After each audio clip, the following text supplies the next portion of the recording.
Hello, Edward here from 088, and this is our Discover Flex Range session. So in this session, we're going to be going through all of the fundamentals you need, right from getting your console, getting some lights patched in, right through to actually programming some cues. Okay, so before we dive straight in and have a look at the software, let's just clarify what our Flex Range is. So we got three consoles in the Flex Range: the FLX S24, the FLX S48, and then our full-size Flex. That's the three consoles we're going to be concentrating on today. Now, all three of the Flex Range consoles run the same software. They run our Zeros software. And in fact, there are some other lighting consoles that we make, and also some legacy consoles as well that we used to make, that also run the same software. Okay, and so this session will actually be useful to those consoles as well. But for the purpose of this, we will be concentrating on the three Flex Range consoles here. So let's have a bit of an overview then of where each of those sits in the range. And what I've pulled in here is fixture numbers. Fundamentally, let's talk about fixture numbers, because that gives you the best idea about where each one of them sits in the range. Now, firstly, what do I mean by fixture number? Well, basically any light or any device that you wish to control, we would call that a fixture. And as we can see, the FLX S24, that starts you at 48 fixtures. So 48 different lights, you can control them from the FLX S24. That then doubles. So when we get to the FLX S48, that then doubles to 96 fixtures, 96 lights that we can control from the FLX S consoles. Now in brackets there, you'll notice it says 1 or 2 universes. Okay, you might be watching this and be very familiar with what DMX universes are, or actually you might be very unfamiliar. You might not know what we're on about there by universes. That's absolutely fine. We'll cover that shortly. But fundamentally, you can see there the difference, 48, and that doubles to 96. Well, then there's a bit of a step up, because as we can see, the full-size Flex there is actually a maximum, when fully upgraded, a maximum of 8,192 fixtures. So straight away you can see there's quite a big gap between the pair of Flex S consoles and the full-size Flex. So that's just worth bearing in mind. You can see there that the Flex can control far more of these fixtures, of your lights. Okay. So let's get rid of that. And let's actually dive in and start to look at the software. So on the left-hand side of my screen here, I've got capture visualization software running. So capture visualization software is a demo rig, if you like. You can actually download this file from our website. And you can just plug your lighting console into it and start to control the virtual stage. So it's just really helpful, a load of lights in there that we can dive in and control, really useful for training. On the right hand side of my screen, we've then got Phantom Zeros. So I mentioned that Zeros, well, that's the software that all of the Flex Range consoles run, and this is Phantom Zeros, and that is just essentially Zeros, but it's able to run on PC. So it's an offline editor. So the way the software works is you can open it. When you open it, you'll see this little launcher window. You can then choose from the launcher window the desk type you'd like to emulate, and you will then emulate that console, but on your Windows PC or your laptop. So really useful. You can then edit show files, you can practice your programming, a little bit like what we're doing here. But also you can actually unlock Phantom. So Phantom can be unlocked with a dongle so that you can actually output DMX from your laptop. So it's quite a powerful piece of software. For today, I'm actually emulating a FLX S48 console. Okay, so I've gone straight down the middle, if you like. I'm emulating the FLX S48 console in the range. But as I said, this session is very much applicable to the S24 and the Flex, as well as the FLX S48. Great stuff. So let's, first of all, before we dive in too far, let's just have a bit of an overview of what some of the controls on the console do. So over on the left-hand side of the console, we have our multifunctional faders.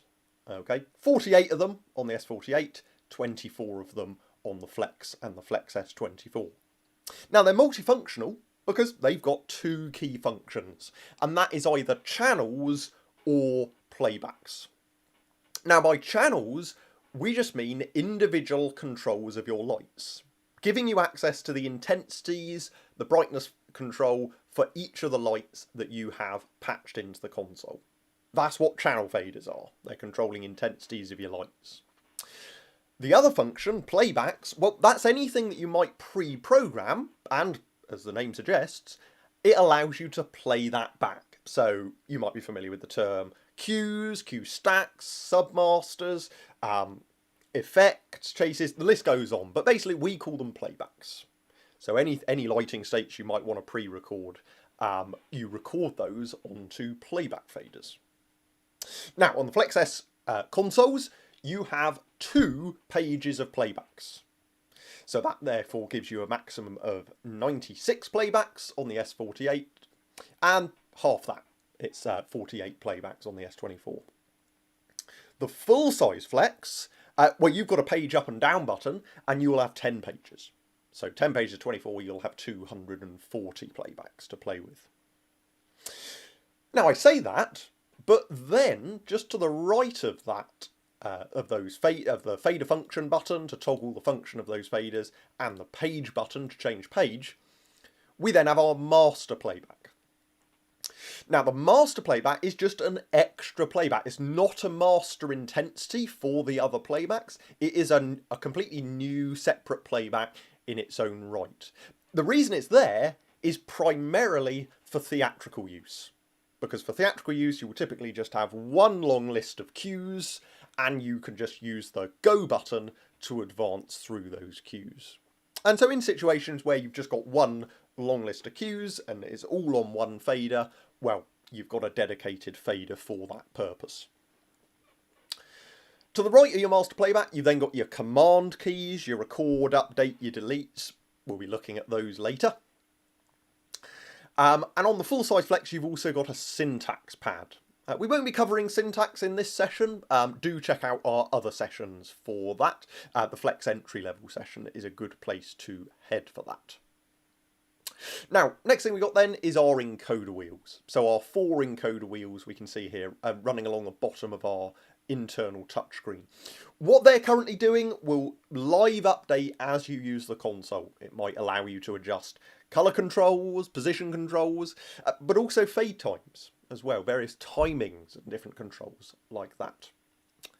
Which then brings us very neatly onto the touchscreen itself. I'm just going to go and close the front panel window. I'm going to close the front panel window, I'm going to close this window here, I'll explain what that is in a moment, and I'm going to open the internal touchscreen window. Now the internal touchscreen window, that's what I'm emulating here in Phantom. You've got the 4 boxes here running along the bottom, and they're going to keep you up to date with what your encoders are currently up to. So the touchscreen then, well, everything you need to see, every window that you need to see can be viewed on the internal touchscreen. And therefore you can use the console completely standalone without the need to worry about an external monitor. However, on the Flex S48 and the full-size Flex, you can connect an external monitor. Now what you would see on that external monitor, I can open a virtual external monitor here. And that's what we would see. So just to very quickly give you an overview of what we've got on the external monitor. The external monitor is made up of 4 key, what we call desktops, or layouts if you like. And the first one is your cues, and the cues consist of your output window in the top half, we'll talk more on that later, and the cues window on the bottom half, so it'll show you what your cue lists are up to. As you can see, we've got a fresh show file today, so nothing's programmed yet. Then we have our faders desktop, again, output window still on the top half, and our faders window on the bottom half. Really useful window, because this shows you exactly what your faders on the console are currently doing. So if you change page, if they change function, this window live updates and show you what's going on. Helps stop the need to get your LX tape out and a Sharpie and write all over the console. Everything you need to see is here. Then we got a couple of last desktops. We got palettes on our external monitor. We'll talk about what they are later. And also we can grab effects and groups on our external monitor as well. I'm going to go and close this for now. And I'm going to go and reopen my front panel. So if you've started the console, by default, the console won't know what lights you have got connected to your console. The console won't know what lights are there. And so we need to go through a process of telling the console what lights we have where. And by that, we call that patching.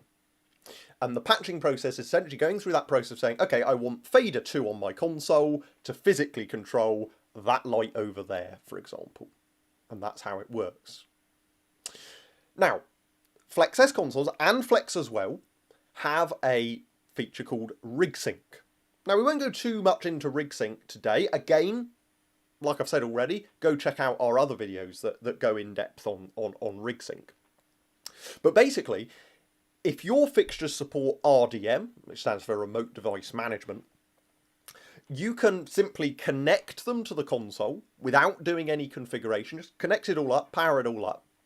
And the console will be able to discover those fixtures and patch them in automatically without you needing to do anything. So if you plug it all up, plug your system all in, the console will be able to discover your RDM enabled fixtures, automatically do all of that configuration for you and assign them to your faders. Okay, so that's an incredibly useful tool. It saves a lot of time. Okay, and as I said, if you've got RDM kit, you can do that. However, a huge number of fixtures you're going to be using varies from manufacturer to manufacturer of your lights, but a huge number of fixtures won't be RDM. And so you're going to need to know how to actually configure those, add them in manually. Okay, and so if you don't have RDM kit, we're going to need to go and patch some lights. Let's do that now. So I'm just going to go and turn this lighting state that's currently on off. And let's actually start to have a look at the patching process. So to do that, go and tap the Setup button on your console. So that's bottom right of your console on a FLX S, or just to the left of the touchscreen on a Flex. And pressing Setup takes us to the fixture schedule. What I'm going to do for the purpose of this is reopen the external monitor, because it will help us see things a little clearer. In here, the fixture schedule is just a big old list, really, a big spreadsheet of all of the lights currently patched in the console. Okay, we've got loads of stuff in here because I'm using a show file, a pre-existing show file. Okay, that's why there's loads of stuff already here. I'm using a pre-existing show file. But what we'll do is let's delete some of these fixtures, and we can then go through the process of actually adding those back in. So to delete fixtures, first thing we need to do is tell the console what ones we want to get rid of. And that's done through selection. Now, we're going to be talking about selection a little bit later on. But first of all, we need to select the lights that we want to get rid of. And then we'll re-add them together. So if you're on the full-size Flex, you can use a syntax command. What you can do is say 1 through 10, enter. And that would select lights 1 through to 10, for example. I will just be getting rid of lights 1 through to 10 for this. Or you can use the channel buttons on your console. So if I go and click channel buttons 1 through to 10, as I click those, it's selecting the lights and bringing them in to my fixture schedule. I can also actually press and hold the first button, tap the last, and I can select a range of fixtures at once as well. So now I've selected those lights, and I've just got lights 1 through to 10 selected. So let's grab 1 through 10, enter. Use a little bit of syntax there. I can now get rid of those lights. So when you've selected the lights you want to get rid of, go ahead and hit delete. Now the console's going to say, are you sure? Really important pop-up to be aware of. When you're deleting fixtures, you're not just hiding them or deleting them and so you can't see them. You are removing them from all programming that you might have already done with them. So it's really important to be aware of, don't just do this and click OK without thinking about it. Just be aware of what you're doing. But in this case, yeah, sure. Let's get rid of those. So I'm going to get rid of those. Now I've done that, I can go to add fixtures. So if you need to add fixtures in from a fresh console, you will dive straight in here. And this gives you access to the Xeros fixture library. In here, we've got over 20,000 different fixtures in here for you to go and find from the manufacturer that you need. So in here, we've got 3 columns. The fixture manufacturer in the first column, then the fixture model, and then the mode. Talk about mode in a minute. So I can actually go and search for the manufacturer I need. So I'm going to search for clay packy in this case here. If you don't have a keyboard connected to your console, just go and hit the ABC button, and that will bring up an on-screen keyboard for you to use instead. So I'm going to search for clay packy, and the fixture that we want today is a Ladle Wash K20. That's the one I'm going to choose today. So that's the manufacturer, that's the model. I'm then going to choose the mode. So the majority of lights you come across, the majority of fixtures you come across, there's going to be multiple different ways that they can be operated in. Okay, so they're not just all, I mean some are, but a lot of them you can choose how you operate them. Whether you operate them in a more simplistic way, or you have access to absolutely everything, what might be called an extended way. Now, the key difference is how many control channels that method of that method of controlling the lights consumes. That's kind of what the decision you need to make. So in this example here, we can see that the extended mode, which is currently selected, uses 131 channels. Okay, whereas the standard mode only uses 20. Now, why is that relevant to us? Why do I care? Well, I'm going to choose the standard mode and click next, and this will help us explain it a little bit further. Because when I'm in this window, I can go to the universe preview. Now, the universe preview, that shows me, what this is currently showing me is a universe of DMX. A block of 512 channels. That's what a universe is.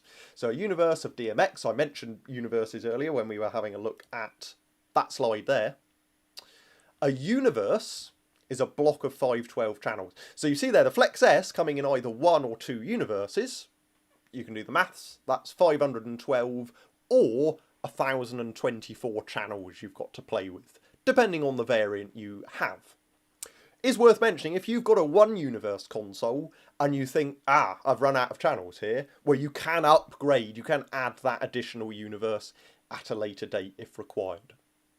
So that gives you a bit of an idea about that playoff between, okay, well, actually, if I don't need access to all of the various extra functions that a particular fixture's mode might give me, well, I might as well live in a more simple mode. I might as well save my channels for something else, for example.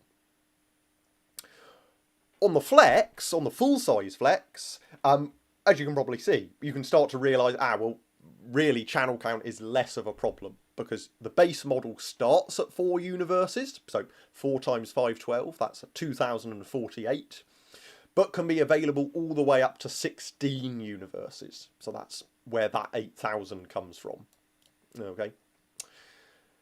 So that gives you a bit of an idea, really, of channel count and where your limitations may be.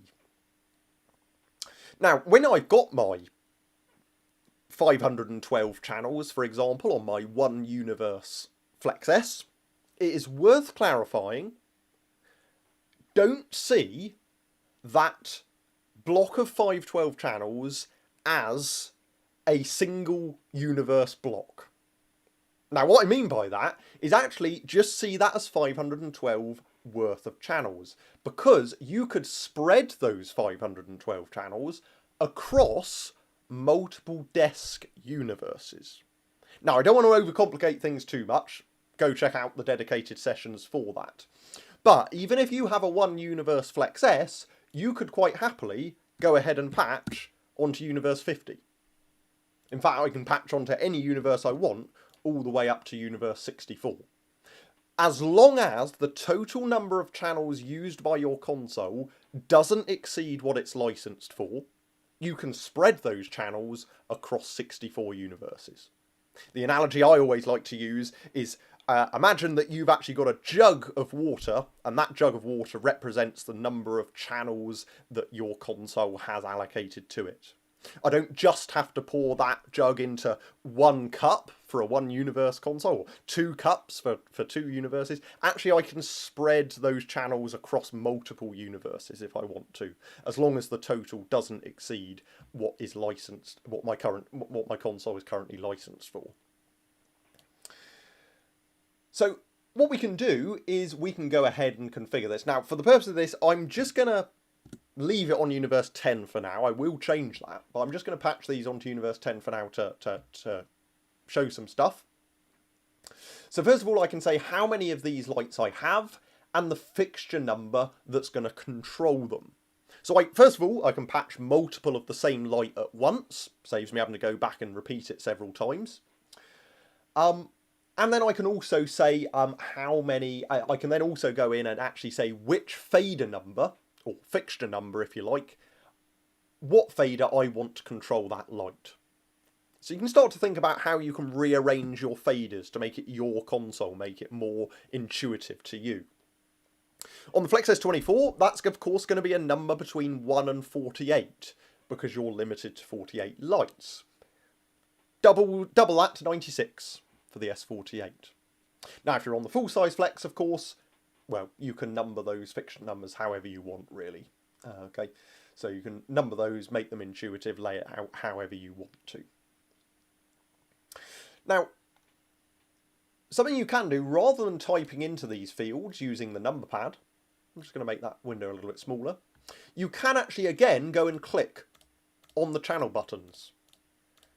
So I can actually go through that process and say that I've got 10 of those, and I want them on faders 1 through to 10. And doing that populates both of those fields for me. So that's something useful to be aware of.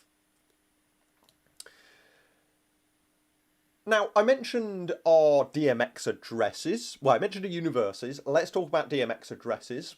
Well, every device you have will have a DMX start address. Now, these fixtures use 20 channels. And that means the first will start at 1, the next will start at 21, the next will start at 41, and so on. And the console's automatically assigned that. The console will never automatically assign you having overlapping fixtures. If you go and add multiple fixtures, it will add them consecutively, one after the other, by default. But what I can do is I can take a look at this patch offset field. Because what I can do is I can actually space out my fixtures. So I could say I want to have a patch offset of 30. Now doing that, you can see I've now got a couple of options here on the start addresses that I could use for these lights. So I could say 1, 31, 61, or if you're somebody who prefers to address your fixtures ending on a 0, I get 1, 30, 60, 90, etc. And so kind of it's up to you really on how you address your lights. The main reason the patch offset field is there is to make your life easier and to address fixtures, to have their start addresses on some kind of easier to digest numbers, as it were. So you can customize that patch offset to put in some spacing. I'm going to put that back to 20. It's a 20 channel fixture, therefore the minimum patch offset I can have is indeed 20. And I'm actually going to put that back to universe 1. When I've got all of that populated, I can go ahead and click finish. And that adds my lights into my show, and I can now see them in the fixture schedule here. Now they're in the fixture schedule, well, I can edit any of these fields I want. I can change the fixture to a different type of fixture if I want to. I can edit the DMX address of that fixture. I can actually change the fader number, the channel number. So I could say, well, actually, I want this fixture to be controlled by fader number 20, for example. So I can go in and edit that if I wish to. Something that's really useful in here is to give your fixtures a custom name. By default, they're going to use the model number, but I might actually want to give these a slightly more useful name. Maybe I'm just going to call those movers, for example, so that on my screens, that fixture number has a slightly more, maybe useful name to me. And that is the patching process. So we add it in, and we can then edit the fixture in the fixture schedule afterwards if we wish. Great stuff. Now I'm just going to go and clear all of my programming that's already in the console, and that will now allow us to work from afresh, really. We can now work through with our newly patched fixtures and start to program them up. So I'm going to go and tap my setup button to save all of that and come out of setup. And you can see in my output window, I have my movers. My custom name, I can see my movers. So what is this output window showing me? Well, if I go and open the, just work on the internal touchscreen here, I can see my output window. If you're using a FLX Range console without an external monitor connected, you can do a Shift and View. That's a useful shortcut to take you to the output window, Shift and View. Now we're here, I can actually dive in and start to push up the faders of my movers that I've just patched in. And as you can see, as I do that, I've got the direct intensities of my lights coming on stage. And in my output window, I can see the intensity percentages of those lights getting displayed, whatever percentage they're currently at from my channel fader. As you can see, they're obviously displayed in red. You're going to see different colours in here. As you use the console, as you start to program things, you're going to see different colours in the output window, which will indicate where that light's coming from, what's currently controlling it on the console. And you'll get familiar with what means what. Fundamentally, though, one of the most important colours is the red, and that is a manual control value. Okay, so a value that you adjust manually will be displayed in the red. Now, what you might have also noticed as I've gone in and pushed those lights up is I've got this orange box appeared around all of those lights that I've adjusted, and that is also duplicated, if you like, by the LEDs in those fixtures channel buttons. They've also illuminated. So the orange box around the fixture number is actually correlating to these LEDs being on. Now, what that means is the fixture is selected. So when you push up lights on the console, they will automatically select for you. So push up a light, it will select. And you might be thinking, well, why is that useful? Well, when you select a light, you tell the console what light you want to control. And that then allows the console to give you access to the colour controls of that light, or the position controls of that light. So by pushing up a fader, it will automatically select and therefore automatically show you the available controls that light has. So on FLX S consoles, those available controls are shown at the top of your touchscreen there. If you're on the full-size Flex, you can use the dedicated attribute buttons down the right-hand side of your internal touchscreen, your colour, beam, shape, and position. And that allows you to access all of the various controls your lights might have. Now, another control you can use when you've got lights selected is your intensity wheel.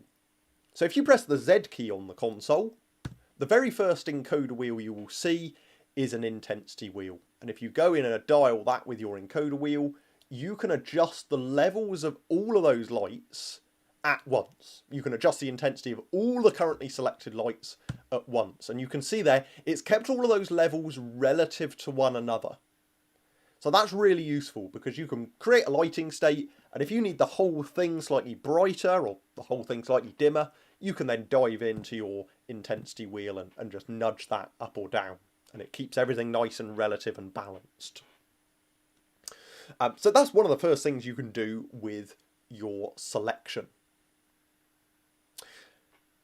The eagle-eyed amongst you will have noticed that your clear button on the console has lit up.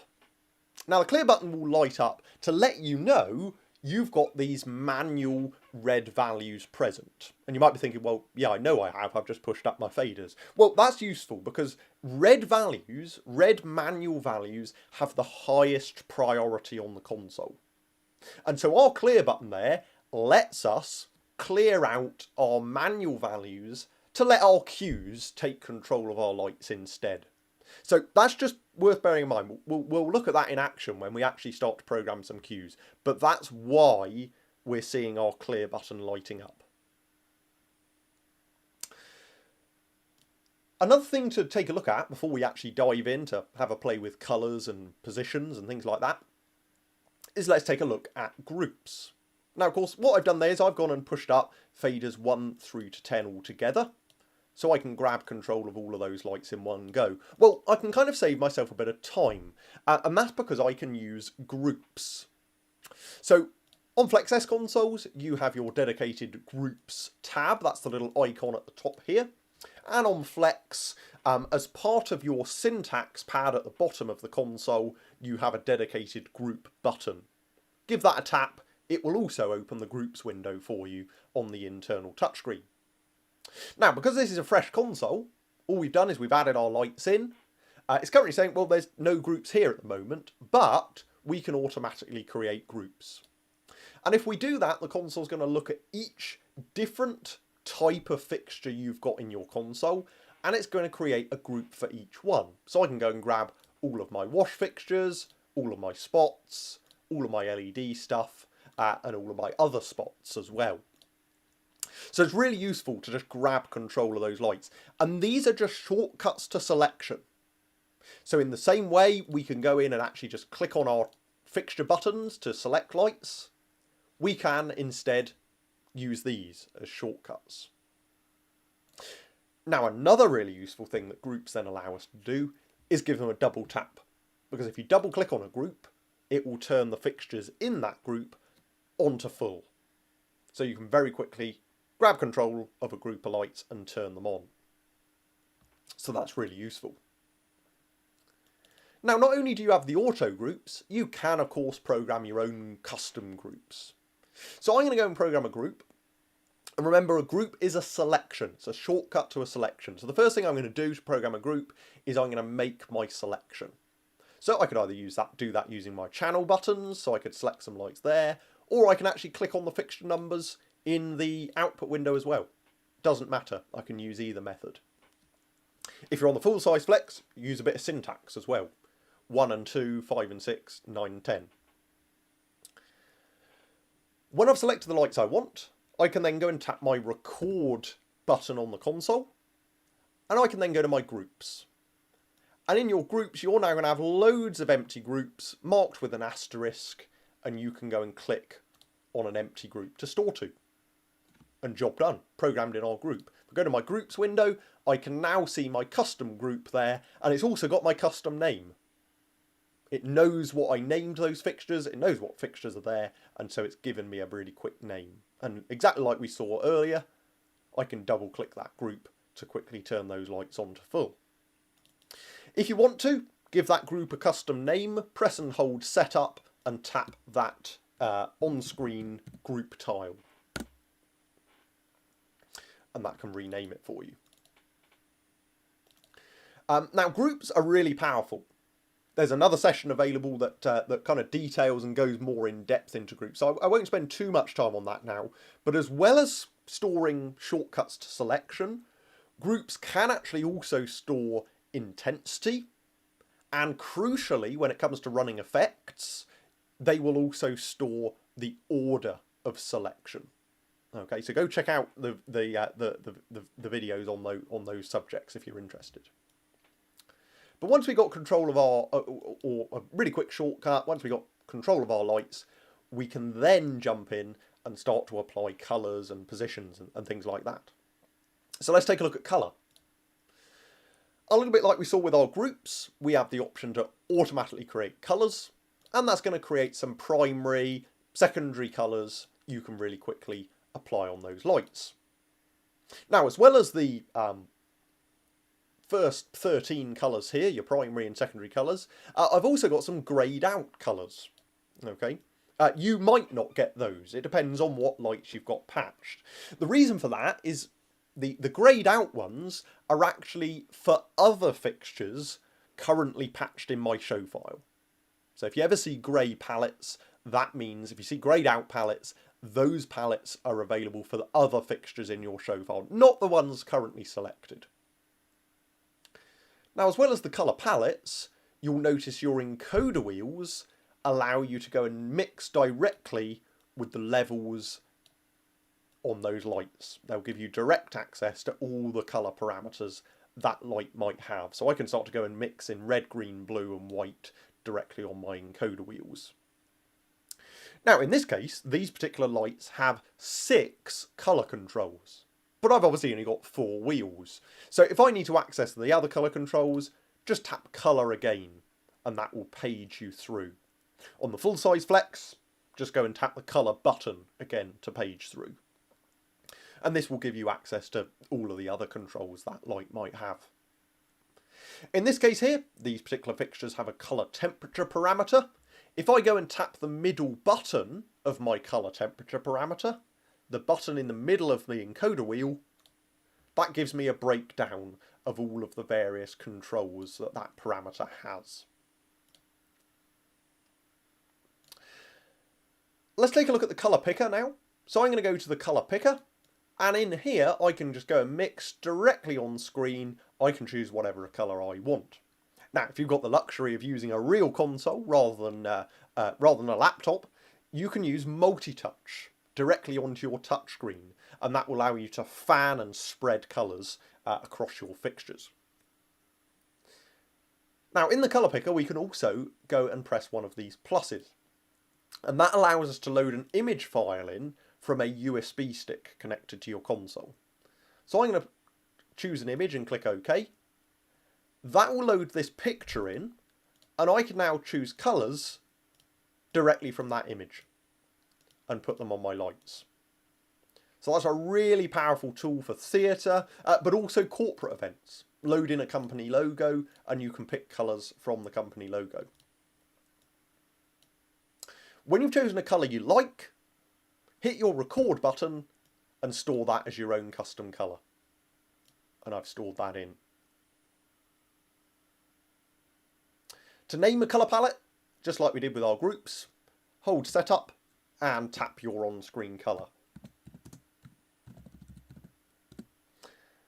If you want to delete a colour palette, and it's in fact the same if you want to delete a group, tap the delete button and then tap the palette that you want to get rid of, and you can then confirm that yes or no. So as well as the colour picker and the image picker as well, we've then also got filters. We've got mood boards by Lee Filters. So Lee Filters have grouped some of their gel numbers, and you can then go and find a mood that you're trying to recreate, such as moonlight, and there's going to be a few colours that work well to represent that. Helps you out with your lighting designs. Now, if you're on the full-size Flex, you will actually have access to the full Lee Filters library, as well as the mood boards. So you'll have access to all of the Lee Filters, and also Roscoe and Apollo filter libraries as well. So you'll have various filter libraries on board. So that's all of the colour controls we've got. Lots of different ways of colour mixing on our fixtures. We then come to the beam tab. So beam, this is where you control things like lenses, shutters, and also control channels that your fixture might have. So as you can see, these particular fixtures, let me go and put them in a brighter colour. Let's brighten them up. These particular fixtures have a zoom, so I can actually go straight in on that encoder wheel and adjust the zoom on those fixtures. If I go and automatically create beams, that allows me to get a shortcut to open and close the shutter of my lights. Again, if your lights don't have a shutter, you won't have these palettes. But if your patched lights have a shutter, you'll be able to use those palettes. Let's take a look at position then, which is the next thing. Go and automatically create position, and that's going to create a home button for you to use. Now, when it comes to position, your lights will pretty much always default at 50% pan and 50% tilt.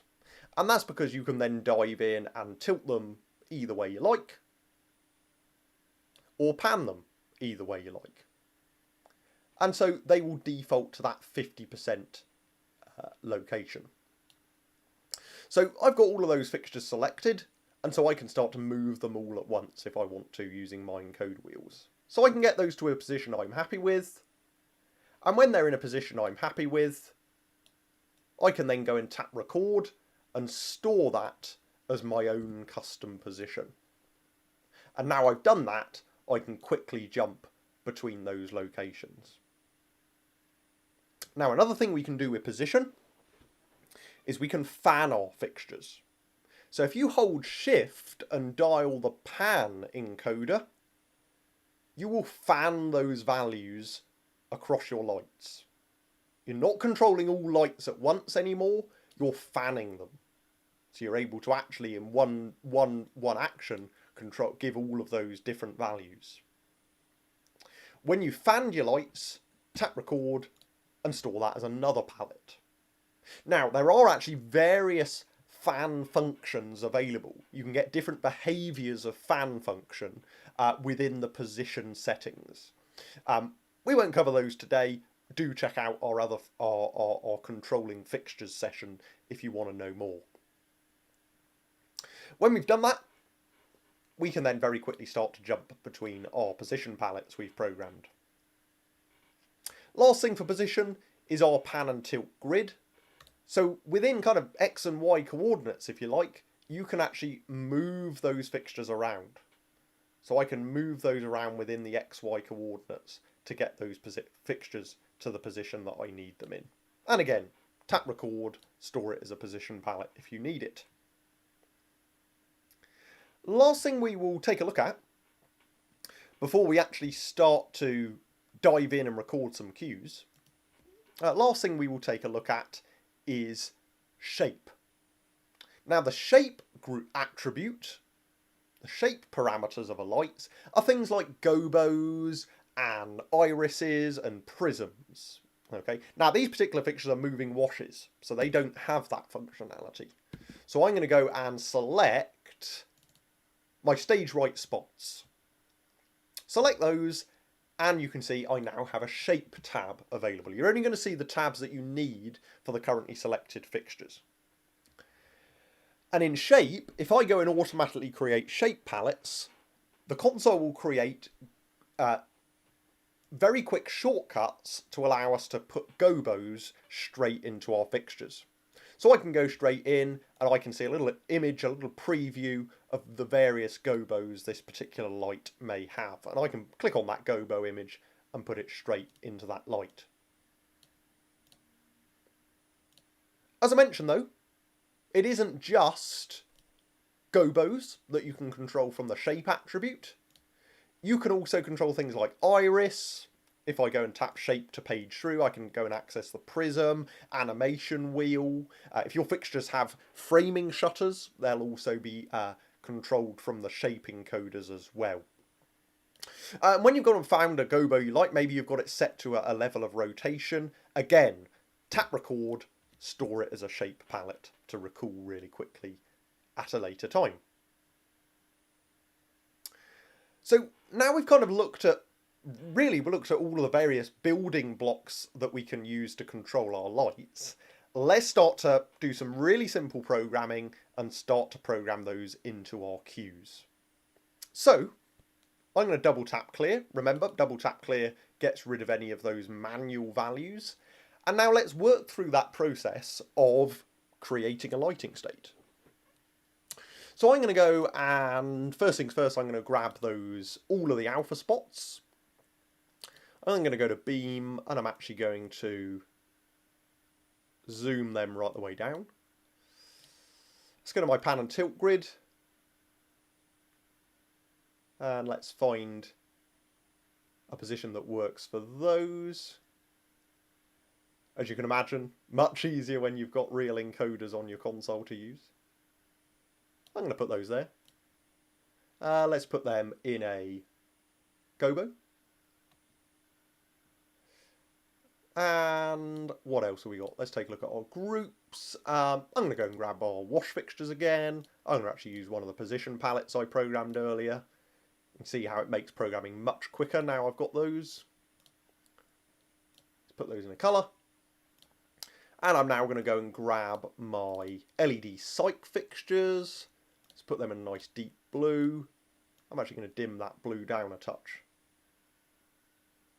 That's great.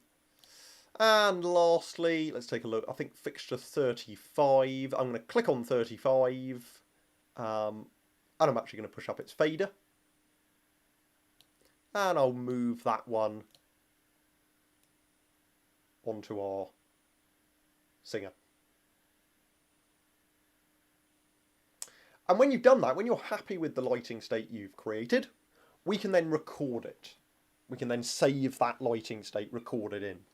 So to do that, when you create your lighting state you're happy with, go and tap the record button, and then your playback faders will be flashing away at you.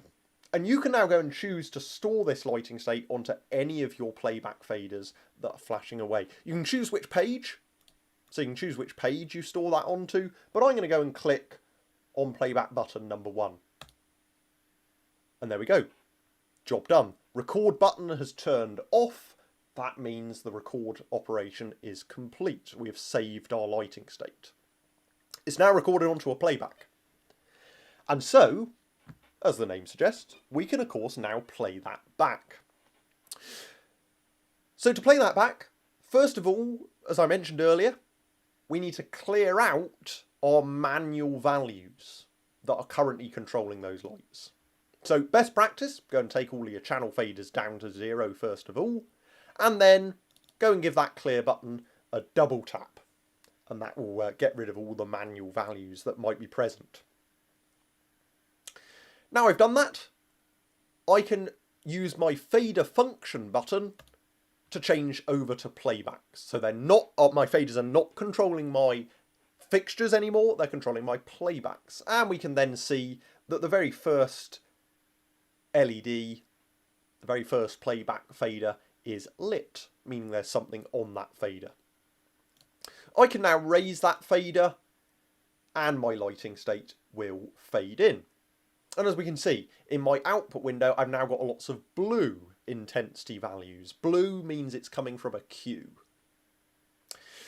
Now, I don't know about you, but if you ask me, that is not a particularly attractive transition from dark into that lighting state. Now, the reason for that is we've got some default fade times going on. As soon as I raise that fader, the console is saying, right, all of the lights that I'm using in this queue, you need to go to these predefined values. And so they take a little bit of time to get there. So first of all, we can start to customize our timings. Now, what we're seeing predominantly there is a 3-second color fade and a 3-second position fade. Those are the console defaults. Okay, those are the console defaults. Allows you to transition between lighting states nice and smoothly.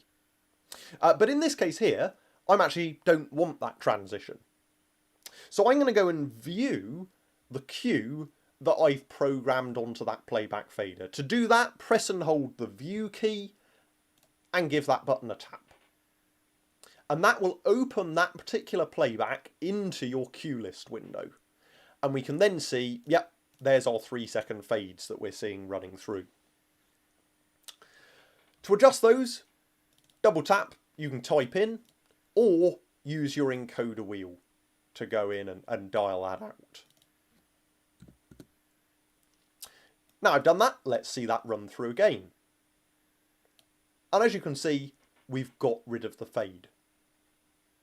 Now you're probably still noticing, well, I can still see those lights moving. And of course you will. The reason for that is they've got to physically get from their default location to the values that we program them to. And as soon as you raise the fader, they do that. Now, if you want to avoid seeing that, you can cheat. Because what you can do is you can tell the console to manually prep that lighting state so it's ready to go, ready for you to raise that fader. To do that, we can go into the playback settings. Okay, so to open the playback settings, you can press and hold setup and tap that playbacks button. And in here we can see a few various options. And in fact, the playback settings really are a training session in their own right. So we won't go too in detail in these.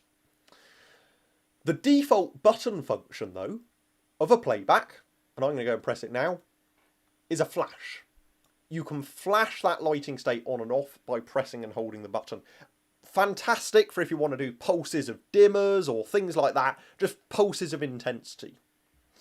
Now, in our case here, we're also seeing that movement. So actually something that might be more useful is to use a go option.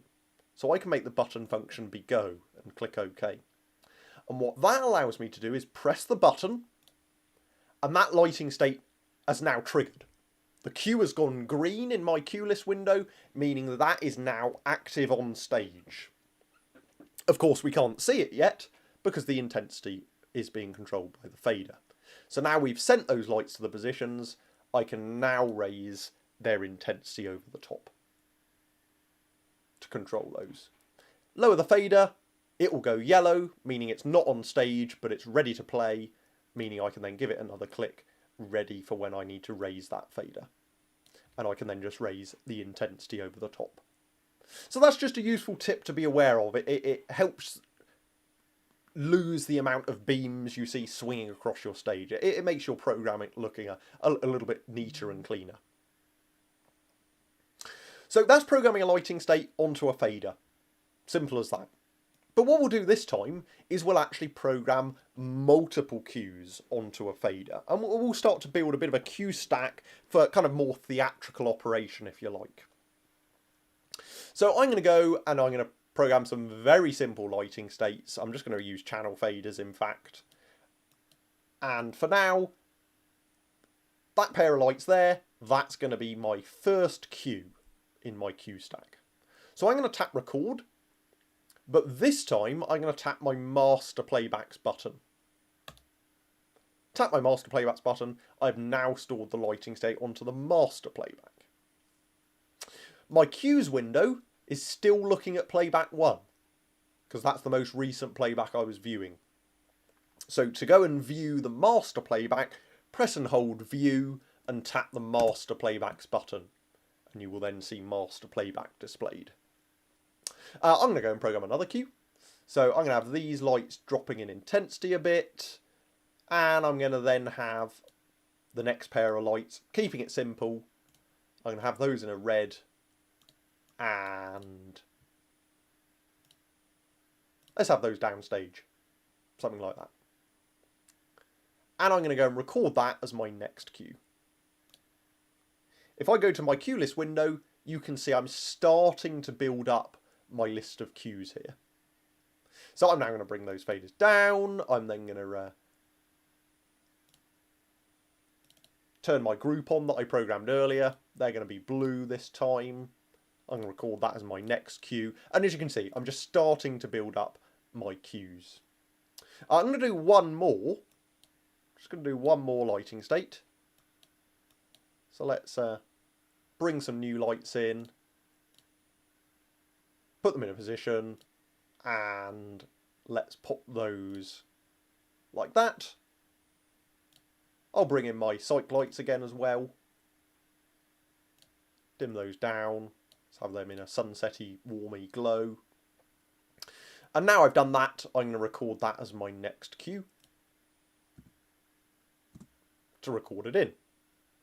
So now we've got various cues programmed in. I'm going to take all my faders down.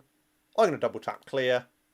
And I'm now going to raise my master playbacks fader to go into cue 1. As we can see, the green row, that's the cue we're in. The yellow row, that's the cue we're going to go into when we press our go button. Arguably one of the most important bits of this window is the cue name. So you can go and give every cue that you program in a custom name so that you know what it is and when it's going to run.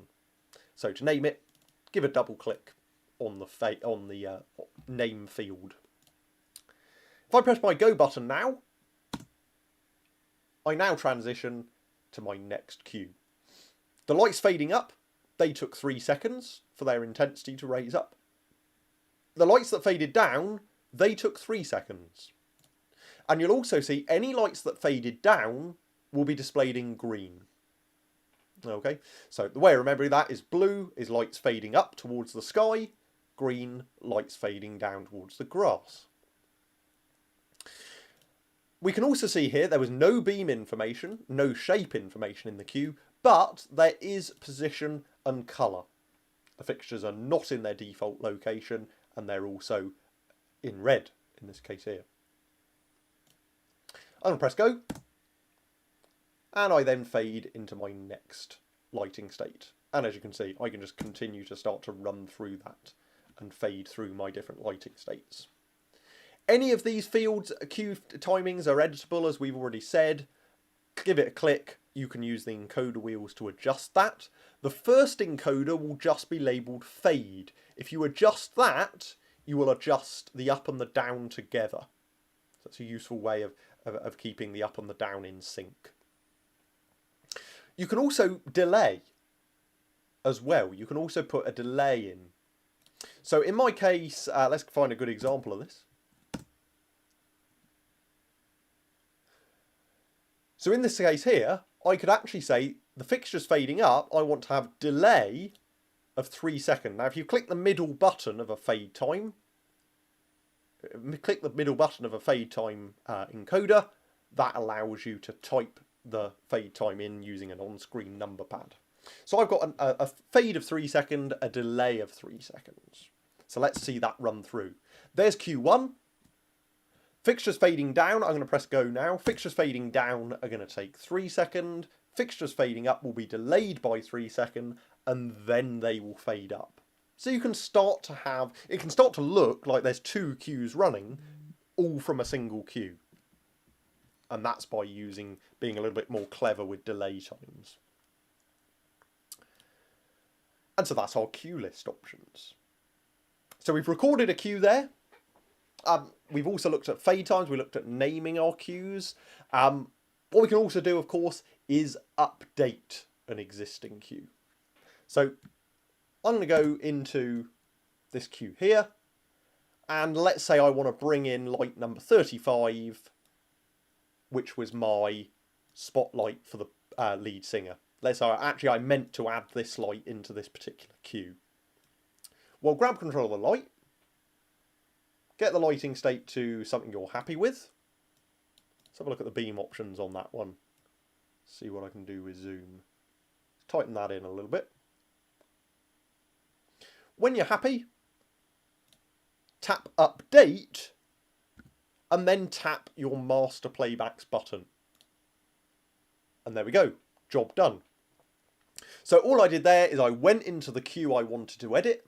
I made my manual changes, tapped update and tapped the master playbacks button, and that updated the queue that I was currently in. And you can see now, I now have a beam time appeared.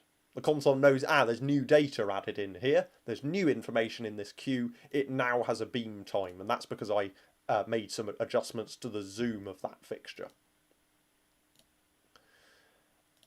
I can take that fader down, double tap clear, it comes back on because the queue is now controlling that particular light.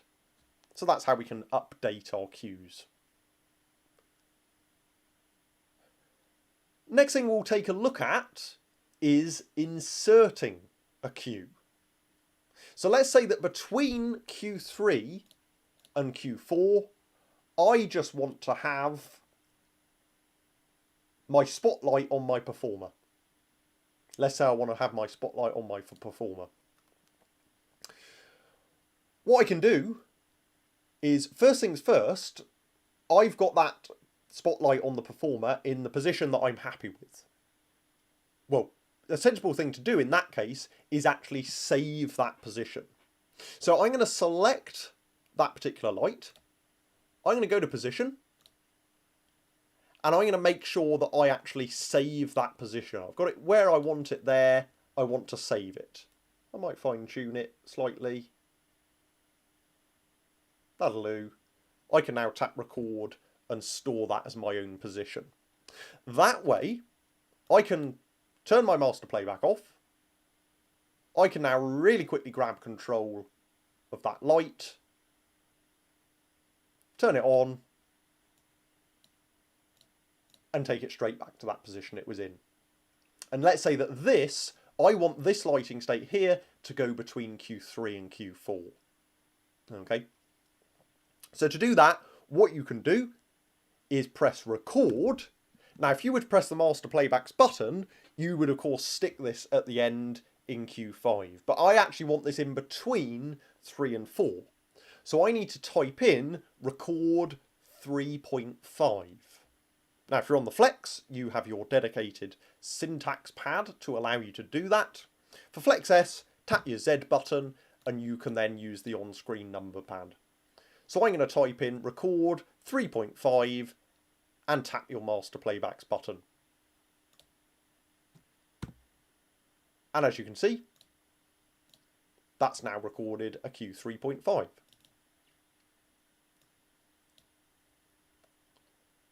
There's my Q 3.5. Press my go button. There's my Q4. Great stuff. If I want to delete a cue, I can get rid of any cue I want to, tap delete, and then define the cue number you want to get rid of. If I were to go and press delete and then tap my master playback, if I tap my master playback, it's going to say, do you want to delete the stack? Well, no, I don't. I don't want to delete the whole stack of cues. I want to delete a single one of them. So if I just want to get rid of 3.5, for example, I can say delete, and like we did already, I can then type in the cue I want to get rid of and tap the playbacks button. It's now going to say, are you sure you want to delete cue 0, which is the master playback. It's the master playback cue number 3.5, and I can say yes. It's worth mentioning, when it comes to cues, you can actually record to 2 decimal places. So you can actually end up with 99 cues between 2 whole cue numbers, if you needed to. So it's useful to insert cues if you've missed something out accidentally. So that's recording, we've done updating, we've done deleting as well. Something else, let's just take a quick look at, is we can have auto follow-ons. So every cue you program in the console will have settings available to it. And if I go and add some settings to Q3, I can actually go and say the trigger, rather than being a go button press, is going to be automatically after the previous cue. So let's see that run through. There's my Q1. There's my Q2, running in after its delay time. When that cue finishes, Q3 then follows on automatically afterwards. So auto cues are really useful to be aware of as well. As you can see, loads of other settings in here. We won't go into those today, but if you are interested in any of them, please do check out our other videos or get in touch with us and we'll give you a hand. So we've done that recording, updating, deleting, and we've also looked at settings of our cues as well. And that pretty much covers everything I wanted to cover in this session. We've looked at patching our fixtures in the first place, controlling intensities, looking at groups, all of the various fixture controls we got available, and then we've started to look at programming these into cues and playbacks. Okay. By no means have we looked at every feature on the console. Nowhere near have we done that in the past hour or so. So do check out our other sessions if you want to learn more. Last thing I'll kind of mention just before we go, always important, make sure you save a copy of your show file. The console will only have the current show on it at a time, so make sure you make backups to your USB sticks. To do that, go into Setup, and you've then got the save and the load options.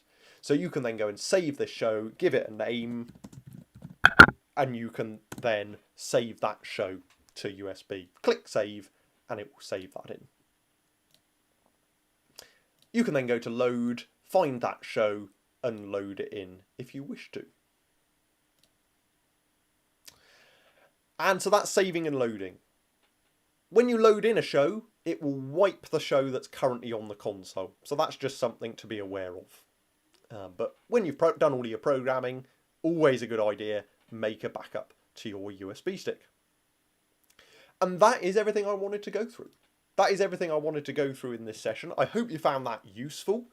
We've gone through that process of from a fresh console, adding in lights, going through that process of building up some palettes, and starting to program in some basic cues into your console. As I've mentioned throughout this, do check out our other sessions if you want to learn more, or please don't hesitate to get in touch. Drop us an email to support@088.com and we'll be able to help you out. Hope you found that useful. Do check out our other content and we'll see you in the next session. Thanks very much. Bye bye.